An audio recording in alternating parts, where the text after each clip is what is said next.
Terima kasih banyak. Selamat pagi Bapak Ibu, selamat malam di Indonesia. Senang berjumpa kembali dan mengucap syukur untuk kehormatan bagi kebenaran firman Tuhan.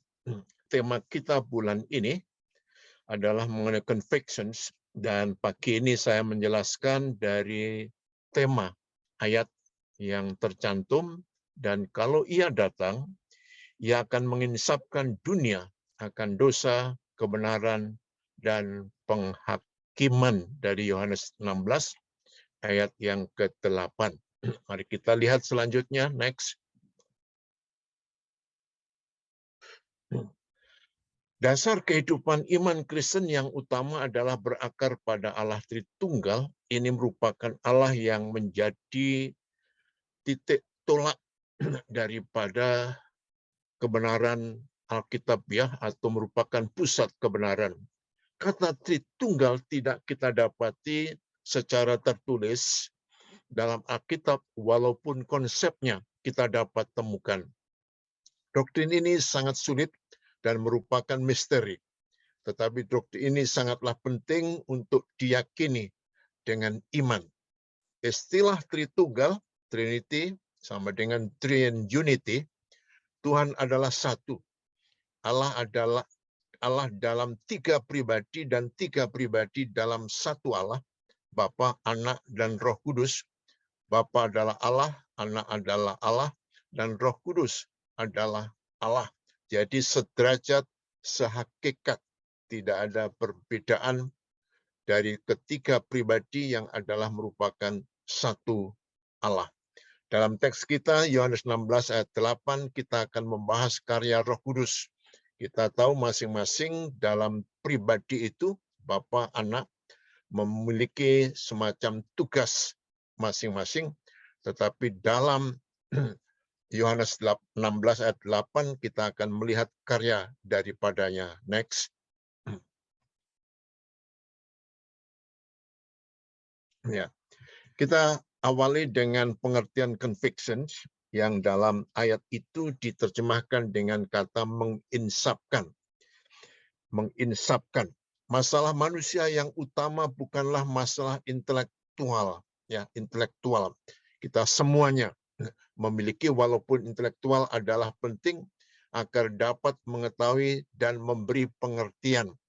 Bapak Ibu, manusia terdiri dari tiga keberadaan: tubuh yang memerlukan sandang pangan papan, dan kemudian jiwa, yaitu adalah pikiran, perasaan, dan kehendak, dan roh yang adalah merupakan hubungan dengan Tuhan. Masing-masing mempunyai kebutuhan, tetapi masing-masing tidak dapat untuk memenuhinya. Ketika hati sedih, perasaan gundah, walaupun memiliki berbagai macam yang ada dalam sekelilingnya, sandang pangan papan, itu tidak akan dapat menolongnya. Oleh karena itulah sama dengan kita waktu akan membahas mengenai roh, ya, mengenai roh tidak dapat dipenuhi dengan pikiran, ya, dengan pikiran. Jadi pikiran bisa mengetahui, bisa mengerti, tetapi ketika ini tidak dilaksanakan, maka itu tidak akan pernah terjadi. Berulang-ulang saya katakan bahwa secara filologi, yaitu keberadaan manusia, kita punya otak kiri dan otak kanan. Otak kiri merupakan otak yang berkaitan dengan pemikiran, fakta, data, tetapi otak kanan adalah merupakan fakta yang bersifat kebenaran terjadi setelah mengerti dan mengetahui. Tetapi mengerti dan mengetahui tidak mempunyai jaminan kalau itu terjadi dalam kehidupannya sampai dia melakukannya. Jadi kalau Bapak Ibu tahu Alkitab, mengerti Alkitab, tetapi tidak dilakukan, maka tidak akan pernah terjadi. Sama, ya. Anda tahu kebenaran, mengerti kebenaran, tetapi kalau itu tidak dihidupi, ya, maka tidak akan pernah terjadi. Kita lihat seterusnya bagian pengertian itu? Ya, karya Roh Kudus untuk memvonis, convict, ya, bukan meyakinkan, ya, convince. Walaupun ini ada kesamaan, ya, ada perbedaan juga karena ini bersangkut paut dengan sesuatu keputusan atau sesuatu ajaran. Bukan berarti bahwa Roh Kudus tidak meyakinkan kesalahan manusia. Ini bentuk keterangan. Tentu saja melakukan untuk meyakinkan, tetapi dalam konteks Yohanes 16:8, Roh Kudus memvonis, ya, memvonis. Jadi tidak ada tawar-menawar, bukan pilihan, tetapi itulah yang harus terjadi. Dunia akan dosa. Jadi bukan merupakan keterangan apakah benar ada dosa atau tidak, bukan. Tetapi Roh Kudus menegaskan, memastikan, memvonis bahwa dunia berdosa, ya, berdosa. Dan ini memvonis bahwa ada kebenaran, ada penghakiman yang terjadi. Apakah hubungannya antara vonis bersalah dari Roh Kudus dan kepada dunia dan penolakan dunia kepada Yesus? Nah, Bapak, Ibu, dan Saudara sekalian, tanpa meyakinkan dampak daripada apa yang Tuhan nyatakan di dalam kehidupan, yaitu ketika seseorang menolak Yesus yang mati di atas kayu salib yang menggantikan dosa kita, dan orang itu tidak perlu diyakinkan, tetapi ketika dia tidak mengakuinya, maka sudah ada vonis, maka dia akan mati secara kekal, ya, secara kekal. Ini apa itu kebenarannya ialah ketika Adam dan Hawa dan seterusnya manusia hidup di dalam dosa, maka dijanjikan Sang Mesias, ya, Sang Mesias. Dan ketika Sang Mesias sudah melaksanakan tugasnya, yaitu anak, maka dia pergi ke surga dan mengirimkan penolong atau penghibur, yaitu Roh Kudus yang tinggal di dalam hati kita. Dan inilah, Ibu Bapak dan Saudara sekalian, yang semestinya akan memberikan pencerahan, memberikan pertolongan kepada kita agar supaya kita mengerti betapa kehidupan yang sebenar-benarnya. Next. Ya. Jadi kita sudah mempunyai pemahaman berkenaan dengan conviction dalam ayat Yohanes 16 ayat 8. Sekarang conviction memvonis, yang menginsapkan akan dosa, menginsapkan dunia akan dosa. Ayat ini tidak berhubungan dengan pikiran. Sekali lagi, tidak ada berhubungan dengan pikiran. Ketika berhubungan dengan pikiran, manusia selalu berkata, aku baik, aku orang yang setia, aku orang yang tidak pernah mencuri, melakukan kejahatan, dan sebagainya. Tetapi ini berhubungan dengan hati, dengan emosi. Untuk emosi utama dari keberadaan manusia. Nah, hubungan dengan Allah tidak bisa dipikirkan secara kemanusiaan, tetapi hati, yaitu roh yang hubungannya dengan Tuhan. Dengan Tuhan. Dapatkah Anda memperoleh iman yang menyelamatkan tanpa emosi? Ya, ini sebagai contoh. Kalau ada undangan suatu pertobatan, orang akan merasa sedih, akan menangis, akan menyadari betapa atau menginsapi betapa kehidupan keberdosaannya. Tetapi kalau seseorang ya begitu saja, dia mungkin ke gereja, mungkin melakukan kegiatan-kegiatan tanpa adanya suatu emosi. Tidak ada suatu getaran di dalam bagaimana Roh Kudus yang menolong. Kemungkinan orang itu belum diselamatkan. Menjadi orang Kristen tanpa emosi artinya apa? Artinya itu menjadi rutinitas, menjadi kebiasaan. Ya, kebiasaan. Tetapi ketika ada emosi, itu sungguh-sungguh memberikan kekuatan, memberikan suatu dorongan, memberikan sesuatu kesungguhan, ya, kesungguhan yang sangat luar biasa, ya, sangat luar biasa.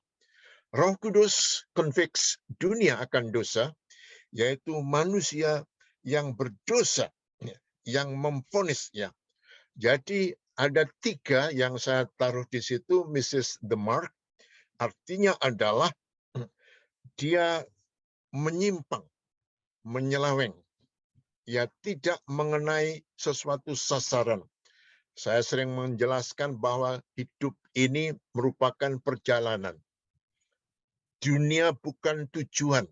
Sandang pangan papan yang kita miliki bukan tujuan, itu merupakan suatu kelengkapan. Ya, kita diciptakan oleh Allah, segambar dengan Allah, dan kita akan kembali kepada Allah. Karena itu ketika hidup ini tidak tertuju, tidak mengarah kepada tujuan kealahan, itulah yang disebut dosa.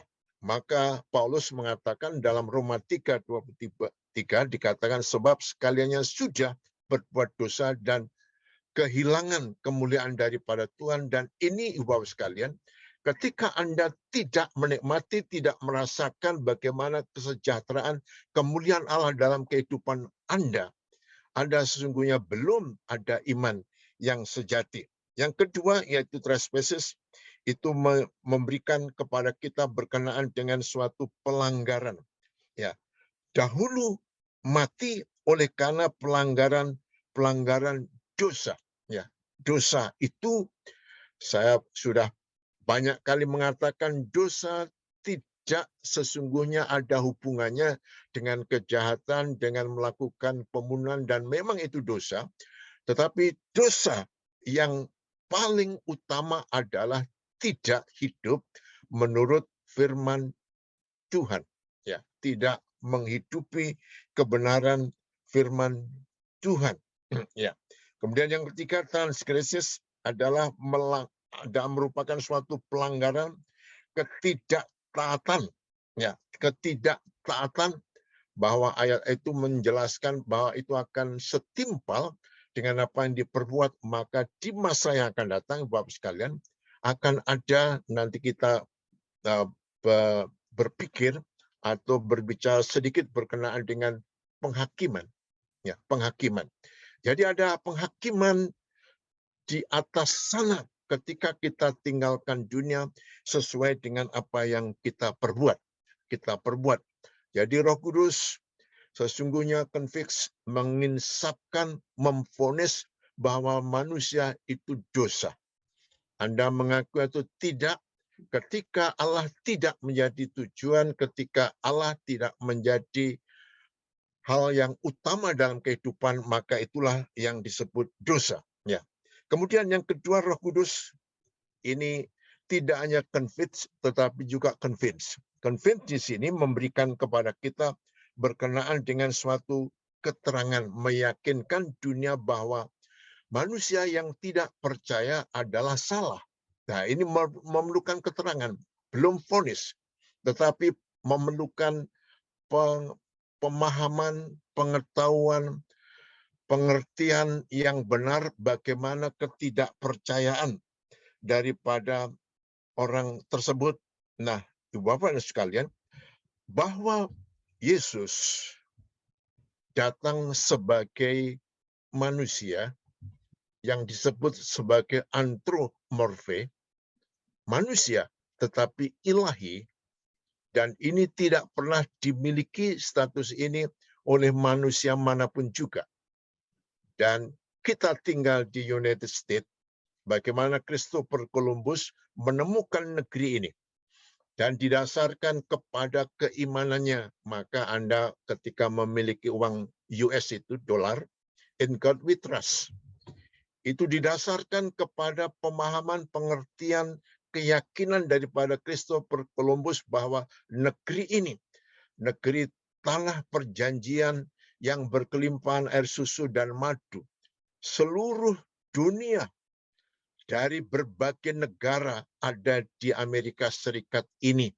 Dan negara ini sangat-sangat diberkati karena keimanannya, ya, kepada juru selamat, itu. Jadi Yesus mati oleh karena dosa-dosa manusia. Dia tidak berdosa tetapi dijadikan untuk berdosa sehingga kita yang berdosa bisa terhindarkan daripada hukuman, daripada kematian, ya, kematian.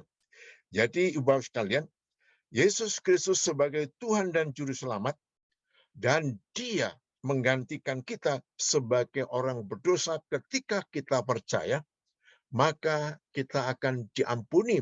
Tetapi kepercayaan dalam pemahaman kehidupan keimanan. Bagaimana keimanan terjadi? Iman harus dibuktikan dengan suatu perbuatan. Perbuatannya apa? Setia beribadah, setia mengabdi, setia untuk mempersembahkan kehidupan kita kepada Tuhan. Sebab tanpa kebenaran, tanpa kelakuan, tanpa bukti kehidupan itu, Ibu sekalian, iman dikatakan mati. Ya, tidak ada artinya, tidak ada makna apapun dalam kehidupan kita sebagai orang-orang yang percaya, ya, yang percaya. Baik, next kita akan melihat confession mengenai kebenaran. Tanpa tuntunan Roh Kudus tak seorang pun yang dapat memahami setiap kata dalam Alkitab. Belajar di sekolah teologi baik, tetapi Ibu sekalian, itu hanya bersifat apa tadi? Pikiran. Itu bersifat otak kiri, otak fakta dan data. Tetapi kalau itu tanpa ada kelakuan, tanpa ada tindakan, tanpa ada kehidupan, maka otak kanan kita tidak akan pernah berfungsi sebagaimana seharusnya merupakan satu kesatuan dalam kehidupan kita sebagai orang yang beriman. Penghibur yang akan datang, itu kata Tuhan Yesus, akan memberikan pengajaran segala sesuatu. Jadi walaupun Anda tidak pernah studi di sekolah teologi, tetapi dengan membaca, dengan mendengarkan, dengan menghidupinya, dan sebagainya, Ibu sekalian, Roh Kudus akan memberikan pertolongan, ya, akan memberikan pertolongan. Oleh karena itulah, maka penting sekali kita akan menyaksikan bagaimana Roh Kudus konflik dunia tidak memahami kebenaran. Ya, orang benar hidup oleh karena iman. Ya, kebenaran seseorang sangat relatif. Orang Amerika, tangan kiri oke, memberi, menerima dari orang siapapun. Tetapi kalau Anda hidup di Indonesia, tangan kiri sama sekali tidak boleh. Ya, memberi menerima dari orang yang Anda hormati. Anda hidupi dengan sebagai orang yang sangat terhormat, tidak mungkin. Karena itulah kebenaran manusia itu relatif. Betapapun baiknya kita, mungkin tidak baik untuk orang lain, tidak baik untuk negara lain, tidak baik untuk siapapun juga. Oleh karena itulah kebenaran mutlak yang benar adalah tergantung kepada sesuatu kebenaran. Kebenaran manusia, mungkin saya boleh menggambarkan seperti pespot. Tahu pespot ya? Dulu waktu saya sekolah SMA, kami kos dan masak sendiri. Lalu setiap pagi kami beli sayur di depan rumah kos kami. Suatu hari teman saya mulai membeli itu. Tetapi pada waktu dia membeli, rupa-rupanya dia tidak berbicara untuk membeli. Kami yang sudah siap karena khawatir nanti terlambat sekolah, kami tunjuk-tunjuk, tetapi teman ini tunjuk-tunjuk tempat sayur itu. Lalu dia pulang. Kenapa kamu tidak jadi beli? Dia lihat tempat sayur itu putih bersih, tetapi tempat sayur itu pespot. Ya, betapapun putih bersih, konotasi pespot adalah kotor. Betapapun hati kita, hidup kita, sebagai orang yang putih bersih, tetapi lihatlah, tidak ada orang yang sempurna dalam dunia ini. Bahkan seperti pespot. Ya, punya konotasi yang kotor, yang jorok, karena manusia adalah manusia yang tidak sempurna, manusia yang sudah meninggalkan kehidupan kealahan, ya, kealahan karena dia tidak berjalan di dalam jalan jalan yang benar itu. Ya, jalan benar itu. Yang kedua, Roh Kudus convince, laki tadi convict, memvonis, meyakinkan bahwa kita sama sekali tidak memiliki kebenaran. Sekarang Roh Kudus convince, ya, meyakinkan dunia bahwa kebenaran Yesus diterima oleh Allah. Itulah sebabnya orang mempunyai semacam keputusan pribadi. Tidak bisa dipaksakan. Dia punya pemahaman. Dia punya pengertian, tetapi dia belum mempunyai apa? Kehidupan keimanan. Jadi kemungkinan dia bisa menolaknya. Yesus berkata, aku adalah jalan dan kebenaran dan hidup. Jadi dengan kata lain, Allah membuat jalan itu. Dan kita tidak bisa berjalan di jalan yang lain. Sebagai contoh, pemerintah membuat jalan tol untuk semua rakyat Indonesia. Tapi bayangkan kalau saya berkata, aku nggak mau jalan tol pemerintah, aku mau buat jalan tol sendiri. Ini akan menimbulkan problem, menimbulkan masalah. Ya, saya tidak mungkin bisa membuat jalan tol sebagus, selancar seperti jalan tol yang dibuat oleh pemerintah. Ya, pemerintah. Tuhan memberikan jalan, dan jalan inilah kebenaran. Kebenaran yang Tuhan sudah berikan supaya kita hidup di jalan kebenaran itu. Roh Kudus memimpin umatnya kepada Kristus. Kebenaran dan mengajar. Ya, semua kebenaran tentang Tuhan kita Yesus Kristus, penghibur yaitu roh kebenaran, ya, bersaksi tentang Yesus, di mana orang-orang yang tidak bisa melihat kayak apa Allah. Coba Anda bertanya kepada orang-orang di dunia, apapun bentuk agamanya, kalau ditanya mengenai Allah, tidak mempunyai jawaban yang pasti. Tetapi kekristenan mempunyai kejelasan karena ke dalam dunia. Ya, orang Kristen kok bodoh? Ya, enggak. Sudah lihat, negara-negara di dunia begitu maju, sains teknologinya adalah orang-orang Kristiani. Mempercayai Yesus, Allah yang pernah datang ke dalam dunia. Dan dialah sebagai orang yang tahu jalan. Kemarin saya ke sini dengan besan saya belum pernah ke Amerika. Tadinya ada teman yang mau menolong dia, tetapi teman itu belum pernah ke Amerika. Maka besan saya bilang nggak mau. Ketika saya tawari bersama saya, dia mau. Kenapa? Karena Pak Toyo pernah ke Amerika dan tahu Amerika. Yesus datang dari surga ke dalam dunia dan dia akan pergi ke surga. Dan Yesus tahu jalan ke surga. Aku inilah jalan. Bapak dan sekalian, dia memahami, mengerti jalan kehidupan yang sesungguhnya untuk kehidupan ini. Karena itu tidak ada cara lain kecuali kita mengikutinya dia. Next. Convictions of judgment. Ya. Roh Kudus juga menginsapkan orang dan memberikan pengertian bahwa iblis sudah dikalahkan di atas kayu salib. Penghakiman Allah atas dunia saat ini sedang dan akan terjadi. Penghakiman umat manusia, Ibu Bapak sekalian.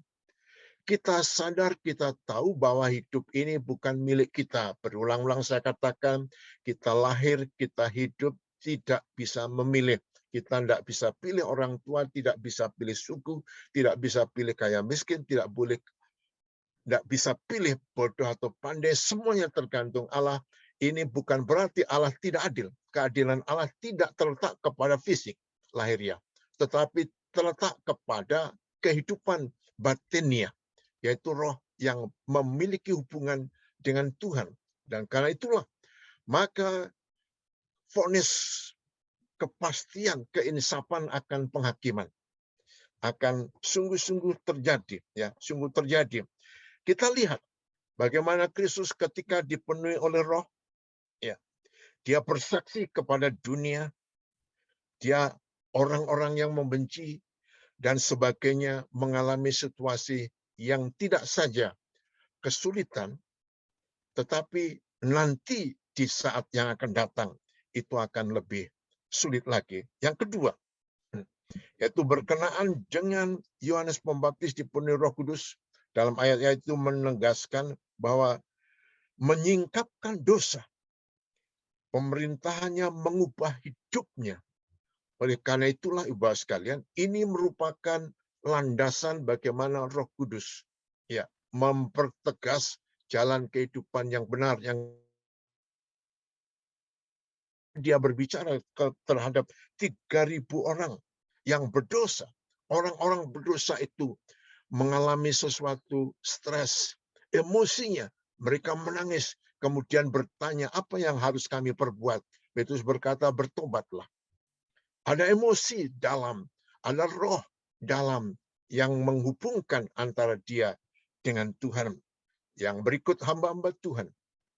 Dewasa ini, hamba-hamba Tuhan yang Tuhan tempatkan di seluruh dunia, baik di gereja, di lembaga-lembaga, adalah salah satu tujuan daripada Allah adalah untuk menyatakan kebenaran itu. Nah, akhirnya sebagai penutup. Next. Roh Kudus dapat bekerja dalam diri orang yang belum percaya dan juga orang percaya. Ini untuk mengingatkan bahwa manusia adalah orang berdosa. Ketika hidupnya tidak tertuju kepada Allah, maka Roh Kudus memimpin kepada kebenaran, membawa orang kepada keselamatan. Keselamatan bukan dalam pemahaman secara dunia. Kalau saya tidak terhindar daripada kecelakaan, selamat betul, tetapi itu keselamatan sementara. Keselamatan yang abadi ialah ketika kita tinggalkan dunia, kita tidak akan mengalami hukuman yang kekal, yang seringkali kita sebut neraka. Siapapun yang menolak Yesus Kristus pun tengah menghadapi penghakiman yang sama seperti iblis.